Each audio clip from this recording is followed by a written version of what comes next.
आचार्य श्री के चरणों में कोटि से वंदन नमन।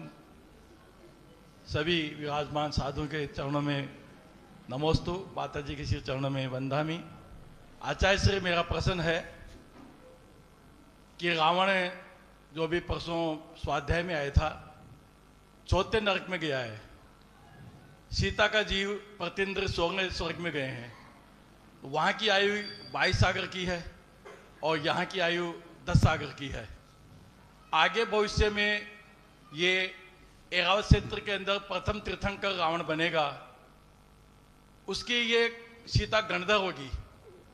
तो ये कैसे होगा महाराज जी कि उसमें दोनों में 10 सागर का फर्क हो गया। इधर 22 सागर की आयु है, इधर 10 सागर की है। और ये प्रथम तीर्थंकर बनेंगे तो जैसे पदमपुर ये सारस सेनक अपने यहाँ भरत क्षेत्र में बनेंगे तो उनकी आयु है 84 वर्ष की। तो ये इसका मेरी जिज्ञासा को पहली बात तो इनके लिए भैया अनुमोदना करो कि तूने इतना अच्छा सवाल पूछा है।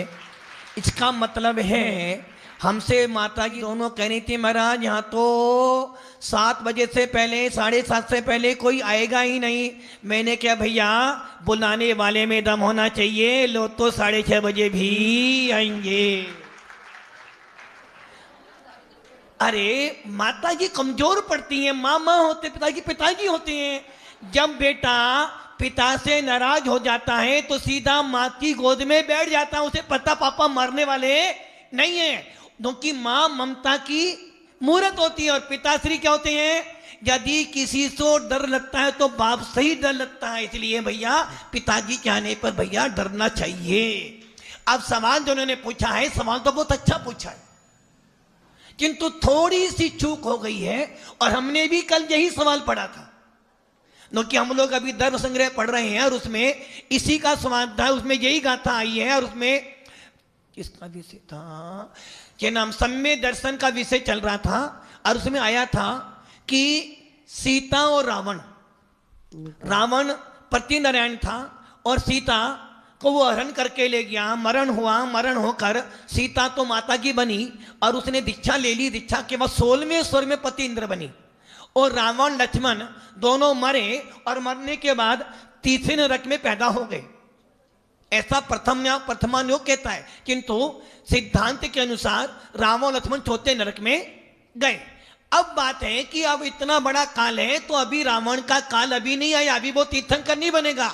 अभी तो सीता वहां से निकलेगी, स्वर्ग से चक्रवर्ती बनेगी और उस चक्रवर्ती के 2 बेटे बनेंगे, एक रावण लक्ष्मण दोनों के पुत्र बनेंगे। उसके बाद फिर वो स्वर्ग में जाएंगे। उसके बाद रावण तीर्थंकर बनेगा और सीता उसकी गंधर्व बनेगी। लक्ष्मण घाटी खंड में तीर्थंकर बनेगा। किंतु आपने जो बढ़ा है कि प्रथम तीर्थंकर बनेगा रावण, कौन से क्षेत्र में, आपने कहां पढ़ा, ऐसे किसमें पढ़ा? नहीं पढ़ा नहीं महाराज जी। नहीं तो जी आपने गलत सुन लिया होगा। यदि आपको कहीं प्रमाण मिले तो हमें देना। इतना शास्त्र में मिलता है, धर्म संग्रह पढ़ लेना। उसमें गाथा नंबर निकांक्षित गुण का वर्णन, निकांक्षित गुण का वर्णन गाथा नंबर 40 के आसपास होगी। 41 गाथा उसमें दिया है कि सीता 16वें स्वर्ग में इंद्र बन गई, लक्ष्मण रावण चौथे नरक में गए और वहां से निकलने के बाद रावण सीता चक्रवर्ती बनेगी, रावण और लक्ष्मण दोनों उनके पुत्र बनेंगे। फिर वो स्वर्ग में जाएंगे और उसके बाद कालांतर में बहुत सालों बाद, बहुत वर्षों के बाद लक्ष्मण घाटी खंड में तीर्थंकर बनेगा और रावण भी तीर्थंकर बनेगा। भी बहुत काल है तो वो सब लेवल पर आ जाएगा, उसके बाद ही वो बनेंगे। तो ये जो सीता का जो जीव अभी जो स्वर्ग में है वो मनुष्य बन के उसको उससे बहु में चक्रवर्ती बनेंगे क्या? हाँ, जब वो सीता का जीव स्वर्ग से क्या होगा तो वो चक्रवर्ती बनेगा और इतने रावण लक्ष्मण अपनी और पर्याय को पार कर करके उनके पुत्र बनेंगे और फिर स्वर्ग में जाएंगे। फिर वो रावण तीर्थंकर जब बनेगा, जब सीता उनके गंधर्व बनेंगे, दोनों मोक्ष में चले जाएंगे। ऐरावत क्षेत्र में नहीं बनेंगे। ऐसा ऐरावत क्षेत्र का प्रमाण यदि आपने कहीं पढ़ा हो तो मुझे बता देना, मैंने अभी तक नहीं पढ़ा। नहीं, मैंने तो पढ़ा तो नहीं। बस इतना कि वो तीर्थंकर बनेंगे। अब वो कहां बनेंगे ये वर्णन अभी तक हमने नहीं पढ़ा। हाँ, लक्ष्मण जो वो हाथी खंड में तीर्थंकर बना, ये वर्णन धर्म संग्रह में आया है। नमस्ते।